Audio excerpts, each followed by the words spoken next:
Telugu big boss కోసం fans ఎదురు చూస్తున్నారు. త్వరలోనే 9వ సీజన్ స్టార్ట్ కాబోతుంది. ఇప్పటికే నిర్వాహకులు సీజన్ 9 పనులను స్టార్ట్ చేసినట్టు సమాచారం. కంటెస్టెంట్ ఎంపిక ప్రక్రియ కూడా మొదలుపెట్టారట. ఈసారి పాపులారిటీ ఉన్న వాళ్ళను తీసుకువచ్చే ప్రయత్నం చేస్తున్నారు. గత సీజన్లో వచ్చిన కంటెస్టెంట్స్ మీద నెగిటివ్ ఫీడ్బ్యాక్ వచ్చింది. అందుకే ఈసారి క్రేజ్ ఉన్న వాళ్ళను తీసుకువచ్చే ప్రయత్నం చేస్తున్నారు. ఈ నేపథ్యంలో సీరియల్ ద్వారా పాపులర్ అయిన జ్యోతిరాయ్ పేరు ఎక్కువగా వినిపిస్తుంది.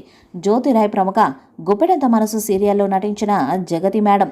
ఈమె ప్రముఖ తెలుగు కన్నడ సీరియల్ యాక్టర్. జ్యోతిరాయ్ అసలు పేరు జ్యోతి పూర్వాజ్. ఆమె ప్రముఖ సీరియల్ నటి. ఎన్నో భాషల్లో నటించారు. కొన్ని సినిమాస్లో కూడా ఉన్నారు. ప్రస్తుతం బిగ్ బాస్ సీజన్ 9లోకి అడుగు పెట్టబోతున్నారు అని వార్తలు వస్తున్నాయి. తెలుగు కన్నడ ప్రేక్షకులను తన నటనతో కట్టిపడేశారు. ఆమె నటన నైపుణ్యత ఎంతగానో ఆకట్టుకుంటాయి. గుప్పెడంత మనసు మా టీవీ సీరియల్లో ఆమె జగతి మేడంగా నటించి తెలుగు ప్రేక్షకులకు చేరువయ్యారు. సీజన్ 8లోనే ఆమెను వరల్డ్ కార్డ్ ఎంట్రీ ద్వారా తీసుకురావాలని చూశారు. కానీ ఆమె సినిమాలతో బిజీగా ఉండటంతో ఆఫర్ని వదులుకుంది. కానీ ఇప్పుడు సీజన్ 9 స్టార్టింగ్ నుండి హౌస్లోకి అడుగు పెడతారని సమాచారం. ఆమె వస్తే అందంతో పాటు ఆటతో కూడా ఆకట్టుకోగలదు. మరి సీజన్ 9లో ఆమె ఎంట్రీ ఇస్తారా లేదా అన్నది చూడాలి.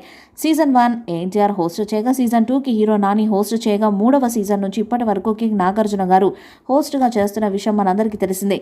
సీజన్ 9కి కూడా నాగార్జున గారి హోస్ట్గా వస్తున్నారని తెలుస్తుంది. బిగ్ బాస్ అంటే నాగార్జున అన్నంతగా ఆయన ముద్ర వేశారు. స్టైలిష్గా ఎపిసోడ్ను నడుపుకుంటూ అలవోకగా చేసేస్తారు నాగ్. అందుకే హోస్ట్గా ఆయన తప్పించి మరొకరిని ప్రేక్షకులు ఊహించుకోలేరు. బిగ్ బాస్ను రోజు మిస్ అయిన నాగార్జున ఎంట్రీ ఇచ్చే శని ఆదివారాలు మాత్రం ఇంటిల్లిపాది ఆయన కోసం వెయిట్ చేస్తుంటారు. కంటెస్టెంట్స్ చేసిన తప్పులను విశ్లేషించి వారిని ప్రోత్సహిస్తూ షోను రక్తి కట్టించేవారు. ఇక వయసులో పెద్ద కావడంతో పాటు టాలీవుడ్ని శాసించే సూపర్ స్టార్ కావడంతో ఆయన ఎలాంటి వారినైనా కంట్రోల్ చేయగలరనే ముద్ర పడిపోయింది. మరి సీజన్ 9ను ఎలాంటి హిట్ చేస్తారో చూడాలి. ఈ వీడియోపై మీ అభిప్రాయాన్ని కామెంట్ బాక్స్లో తెలియజేయండి. వీడియో మీకు నచ్చితే లైక్ చేయండి, షేర్ చేయండి, కామెంట్ చేయండి. మరిన్ని అప్డేట్స్ కోసం మన ఛానల్ని సబ్స్క్రైబ్ చేయండి. నోటిఫికేషన్స్ కోసం పక్కనే ఉన్న గంట సింబల్ని కొట్టండి.